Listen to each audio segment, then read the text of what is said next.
Can you hear me? I'm going to hide behind this thing.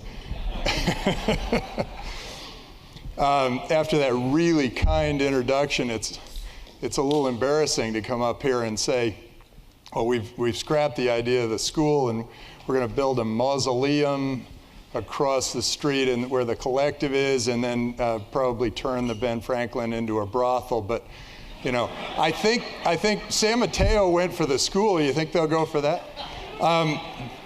April Fools, right?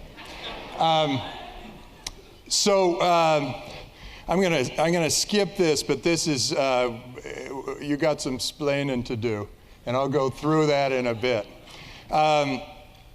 This is Draper University of Heroes. We are incredibly excited about this.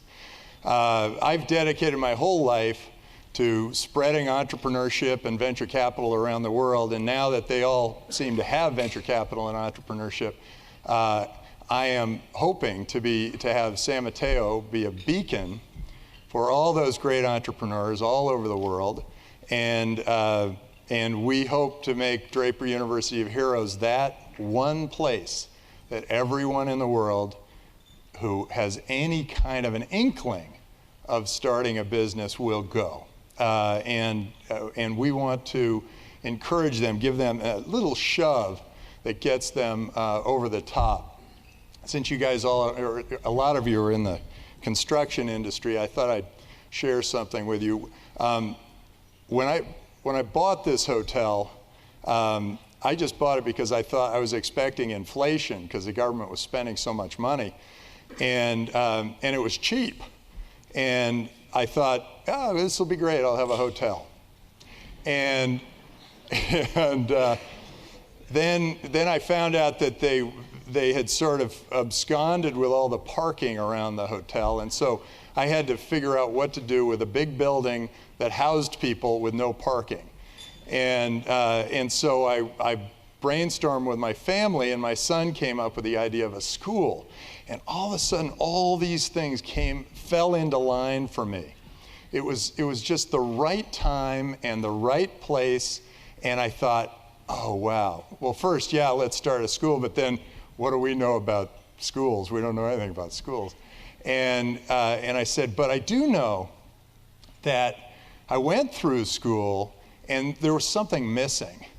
And it is that spirit of entrepreneurship. It is that spirit of trying and trying and trying and failing and trying, getting back up and trying again. And that's been the spirit that's helped build the Silicon Valley. But we don't really have any schooling that provides that.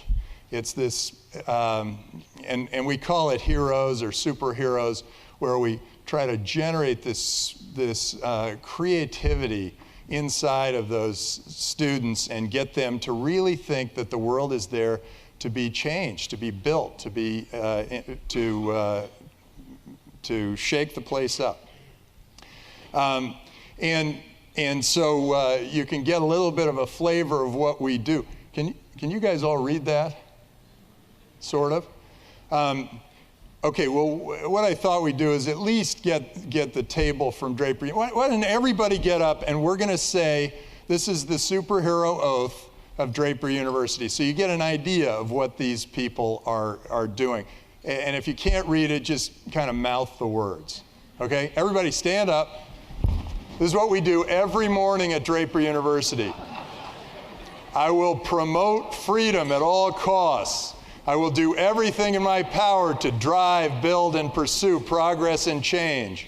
My brand, my network, and my reputation are paramount. I will set positive examples for others to emulate. I will instill good habits in myself. I will take care of myself. I will fail and fail again until I succeed. I will explore the world with gusto and enthusiasm. I will treat people well. I will make short-term sacrifices for long-term success. I will pursue fairness, openness, health, and fun with all that I encounter, mostly fun, followed by a little dance. I will keep my word. I will try my best to make reparations for my digressions. And we don't have to go through the extra clauses, but they're more of this good feeling thing. So you get the idea. You can all sit down now. Thank you. You get the idea that that I'm looking to take just ordinary people and turn them into superheroes, and it's really fun, and it's really great, and they might be straight A students from Stanford, or they might be D students who just have this incredible idea and this incredible drive, and they didn't quite fit into the program, like these guys.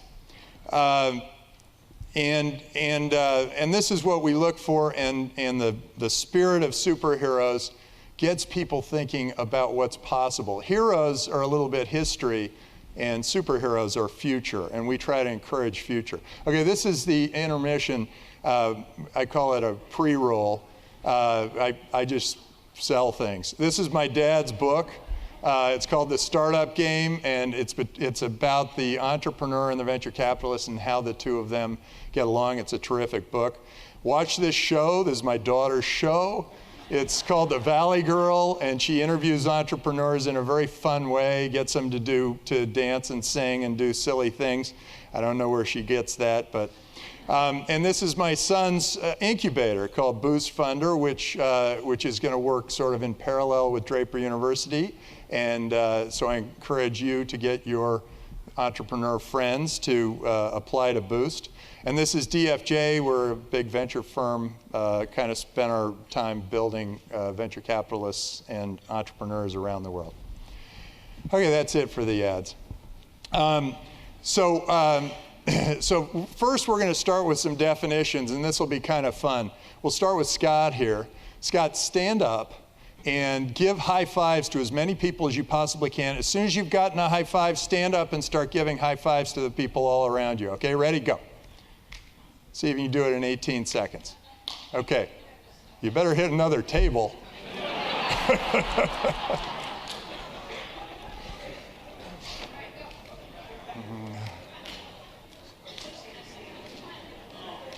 It's great. We got a maven over there.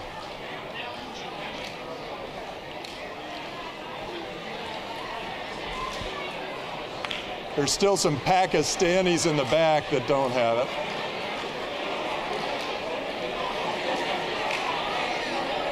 Okay, we did it. Okay, you can sit back down. Okay, I'm just trying to describe these 4 new marketing techniques. That's viral marketing. The idea is that if you like a product, a customer becomes a salesman for a product, salesman or woman for a product, and it can spread extraordinarily quickly.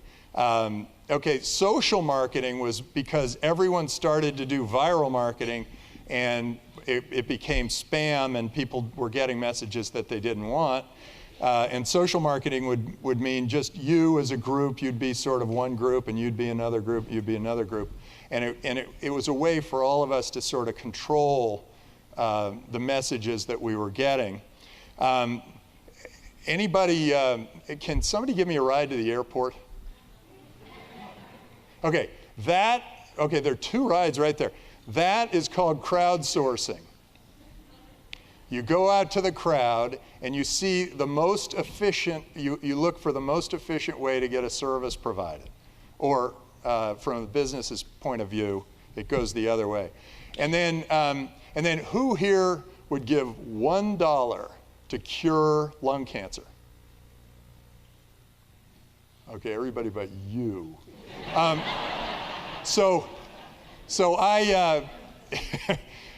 That is crowdfunding, and that is getting all sorts of interesting projects started.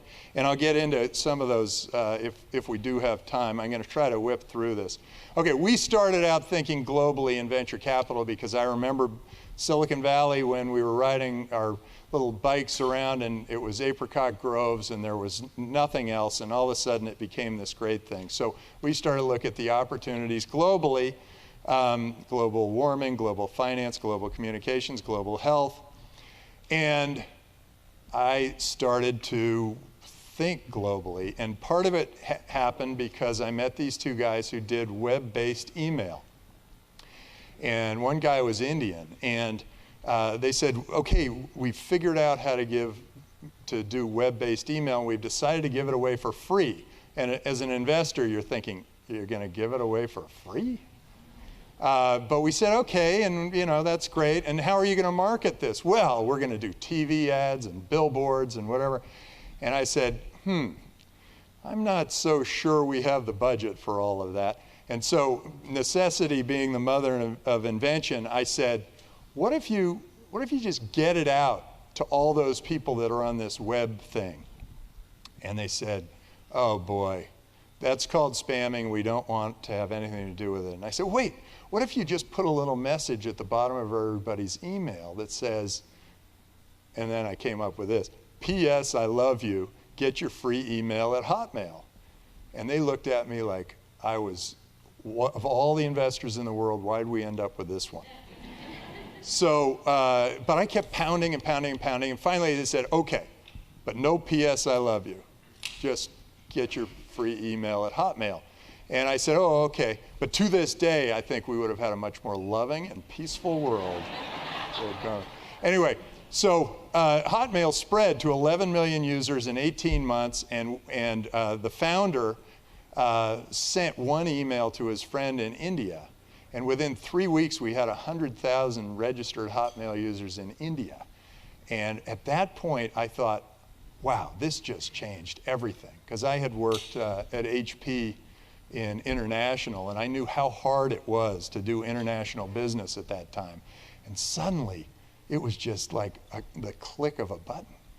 And so Hotmail really did spread all over the world, and geographic borders started to fall, and communication started to expand, and bad governance started to fall, and good governance started to thrive. And business really took off. All sorts of business, cross-border business took off. Incidentally, in India, my partner in India, when I went there, he said, Tim, are you ready to cross the street? And I go, okay. There's a cow coming this way, and a guy in a rickshaw, and a motorcycle zipping by, and a car coming through, and a baby crawling across the street. And I said, I guess so. And I got about halfway across, and I saw an opening, and I sprinted to the other side of the street. And he said, no! And I said, what? I got across. And he said, no sudden movements. So everybody in India is doing partial differential calculus every time they cross the street. And it's not a surprise to me that all that great software comes out of India. This was another interesting trip. My friend Tony Perkins was here, and he was putting together a big conference, and I had committed to talk at his conference. And the same day, Skype was going to have their first board meeting in Estonia, and I didn't want to miss that. So I went to Tony and I said, look, I really want to go to this thing. Can we do it by video conference? Do your thing by video conference. And he said, yeah, that's okay. Maybe you can get that guy, Nicholas Zenstrom, to sit with you, and we do a Q&A kind of thing on the big video. And at that time, video conferencing was like this. But now, and so we were really taking a big risk. And I went to Nicholas, and he said, yeah. And actually, we've been working on something back in the lab. At that time, Skype was all audio, and there were about 100,000 simultaneous users of Skype at that time. And so I went, and we were ready to go in Estonia, and Nicholas said, okay, throw the switch. And I thought, switch? And he goes, yeah, it's no problem. And then we had our video conference, and it went off without a hitch. It was fantastic. And Tony said, I can't believe how clear you are, and everything was just great. And I said, well, that was great, Nicholas. What did you do? He said, well, we cut off about 100,000 simultaneous telephone conversations so that we could get the bandwidth, so that we could have the... So entrepreneurs do amazing things. to make things happen, and we should all respect them for that. Now I'll take you into China. My dad was the head of the UNDP, and he brought me to China about 30 years ago. And at that time, we flew in. We took the only car on the only paved road to the only international hotel, and everybody was taking these, selling fruits or vegetables in these baskets and riding bikes, and that was China to me. And then about 15 years later, somebody came to me and he said, hey, I just sold $90 million worth of chocolate in China. I built a business, $90 million business in China. And I said, that's fantastic. And he said, no, it got nationalized. And I thought, ooh, that's too bad. And then a little later, I had an opportunity to go to China. And I thought, well, I might as well go and see what this is all about. And we went from Shanghai to Hangzhou, and all the houses were these 2-story concrete tilt-ups. And then every once in a while, I'd see one with blue windows. I'd say, oh, that's interesting, blue windows. And I thought, wow, that blue window salesman is going to make a fortune, because there were a lot of empty houses. And the second thought I had was, oh, well, that chocolate guy was a problem. I mean, said there was nationalizing companies, but it may be worth it. People are going to want a new refrigerator, and then they're going to want a new cell phone, then they're going to want software, and they're going to want whatever. And, and they're going to keep up with the Joneses, and there are a lot of them. And so I went and I talked with one of the big ministers of China, and he said, you must invest in our country. And I said, I'm not going to invest in your country. And he said, why not? He said, I told him that this chocolate company got nationalized. And he said, well, what would you recommend? And I said, I would recommend that anybody who invests in China, you should make sure that they make a lot of money so that they come back and they tell all their friends, and all their friends will then come and invest more money than you ever imagined in your country. And he thought about it, and there was some translation problem, and I don't know exactly what came of that, but he did. And fortunately, we went back after making a few investments in companies that had good government connections, and we lost all our money in those. We invested in some of these young tigers who started Baidu, which is the Google for China, and Focus Media, which is the Clear Channel, and a number of other great companies. And we're very pleased with our experience in China and continue to be. Now, I take you to Singapore. They were very instrumental in us getting started. But I take you here because look at that beautiful skyline. My daughter came there and she said, wow, looks like the Jetsons. And they have all these on-ramps, off-ramps, and it really is amazing and a spectacular city. And the government there is #1 for business in the entire world. Singapore is #1. It used to be the US, now it's Singapore. And then my daughter came back and looked at San Francisco, and she thought, huh, interesting. It's kind of falling apart, huh?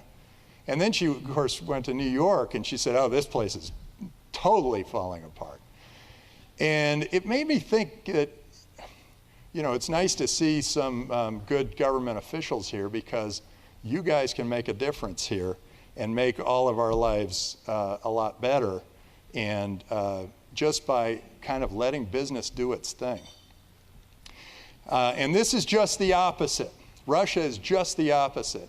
They had the Bolsheviks come in and they said, the rich are bad, we're going to take everything from them. Sounds a little like the US today, but and we're going to, and the Bolsheviks basically made business illegal for 75 years. And imagine now, there are some great entrepreneurs coming out of Russia, but imagine being an entrepreneur and having your parents and their parents and their parents all believe that business was bad, and you want to be a business person. It is really tough for them to overcome that. And so there's still plenty of problems, plenty of corruption, whatever, in Russia. And we keep trying to get venture capital in there, but it is a real challenge. And so if we continue down that path, we're going to have a really long time trying to get it back up.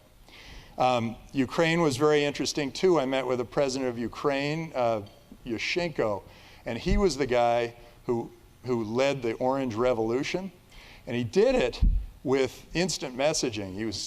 He would tell the girls, the pretty girls who were putting the roses in the guns, those girls would say, hey, we're running out of roses, and they'd use instant messaging to just keep 24/7, keep that pressure on the capital until eventually Ukraine fell and a better government came.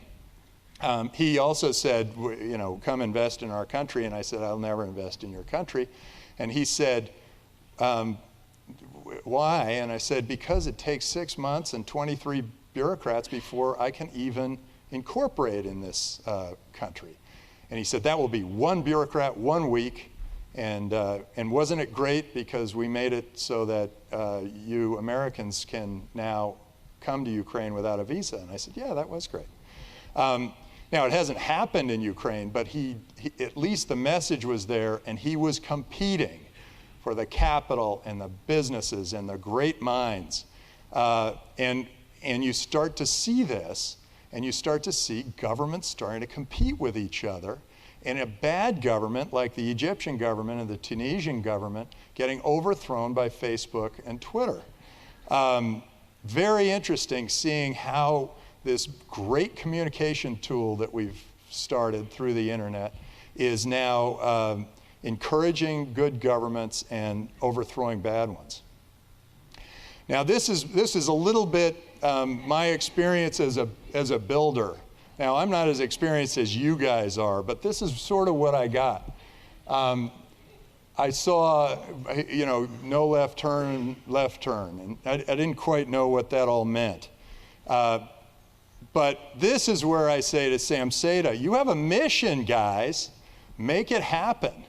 Here's what we got. I mean, for a renovation that's relatively modest, we've got $500,000 worth of permits.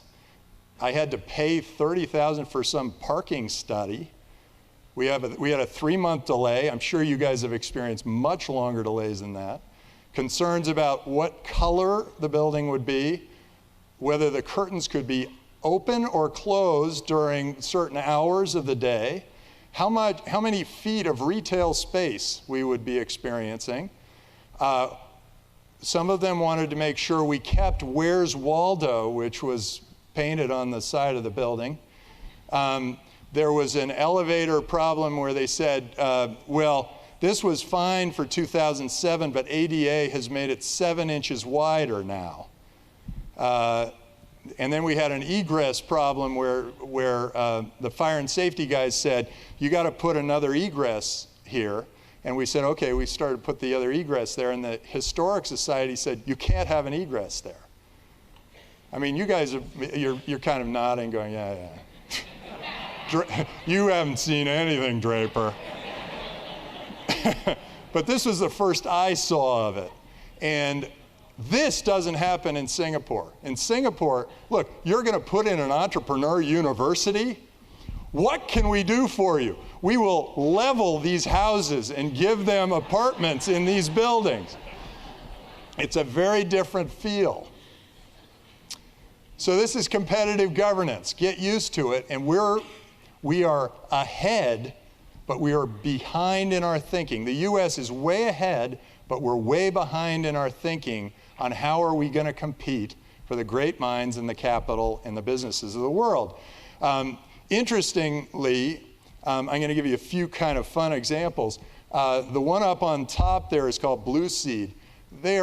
We've had so many problems with H-1B visas for bright engineers that these guys are going to put a boat 11 miles out that is not a part of the U.S.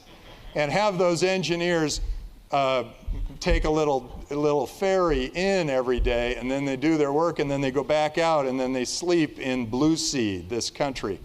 The one on the bottom is Sealand, and Sealand is off the coast of England somewhere, and that's a perfect, tax-free, tax haven place. And it's not yet recognized by the UN, but it's getting there, and kind of interesting. Bitcoin is another very interesting thing that's happening. People are losing faith in all the government's currencies, right? Well, this is a currency that was created by a hacker, and it's out there in the web, and people have bought houses for Bitcoin already. So this is kind of a new thing, very exciting, could be really fun. And of course, all those countries with bad governments have been overthrown by competitive governments. I'm going to whip through this, but the world is changing faster and faster. This says Moore's Law, this is Moore's Law, and it says that $1,000 worth of compute power doubles every 18 months. And now that's every 14 months. So it's almost every year that we have a new platform, twice as powerful, twice as cheap, twice as fast as it was the year before. And that means entrepreneurs will continue to innovate and try new things with all this new compute power that is happening. And then I thought, well, that's only happening in the computing space, right? No, it turns out a lot of the politicians that are talking about our energy crisis or whatever, they're kind of wrong, because the installed cost of electricity per kilowatt hour has continued to go down on a log scale. And so in 2020, we're going to have almost free electricity. And think of the innovation that can come around having that much electricity.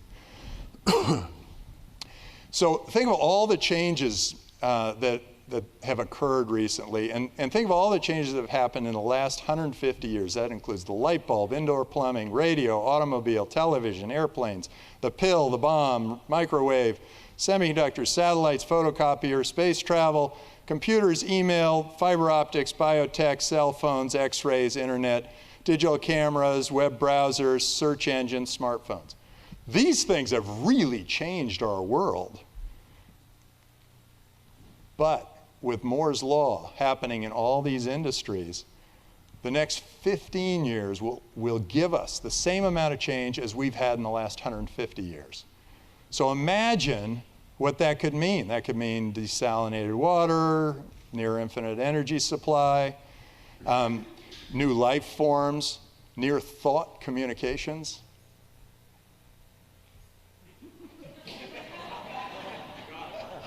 I will give the rest of my presentation in this way. Food drop. I always thought, I was always hungry as a kid running around playing, and I never wanted to stop to eat. And I wish there was something that would just go, food drop. Anyway, cures for cancer, malaria, AIDS, non-invasive surgery. Non-invasive security would be great. By the way, that's a new technology. That was one of our companies that's called SafeView. And when you walk through the metal detector now, there's a guy behind the curtain that sees you completely naked. And when we funded that company, we were thinking of all different applications. And then 2 years after that, imagine what we could have. All those things in Star Trek could be ours. The transporter, the holodeck, the human rebalancing.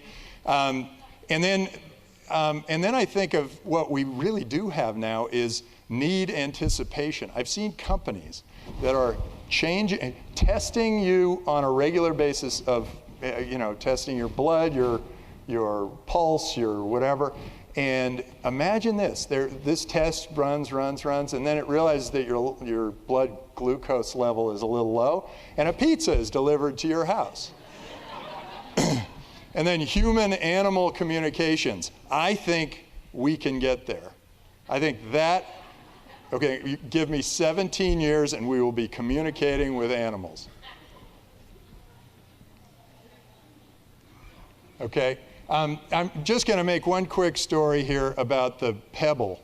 This was a watch that was created, and you can read your email on it, so you don't have to pull your cell phone out. It doesn't have to be so rude. You just kind of go, oh, yeah, interesting. And this company I funded, and it looked like it was going to go down the tubes. They were pretty much out of money, and they sent one great video out to Kickstarter, which is a crowdfunding company, and they got $5 million of free money and $5 million of pre-orders for the Pebble. And for a company that was almost out of money, to get $10 million from a short video was quite amazing. And so this new system is really changing. It's going to change our world. It's going to change the venture capitalist world. So digital global distribution is now commoditizing. So technological breakthroughs are spreading faster. We're going to have changes in venture capital. These are what we fund. We look for the people who shake up the world, look for different kinds of businesses. We look for clever business models where you, like Amazon, where you don't have any accounts receivable or any inventory. The thing I'm going to mention here is that SpaceX came along, and it turns out that NASA, to launch a certain payload into space, a payload is how much stuff is in the rocket, it took 6,000 employees and about $1 billion to launch this thing into space.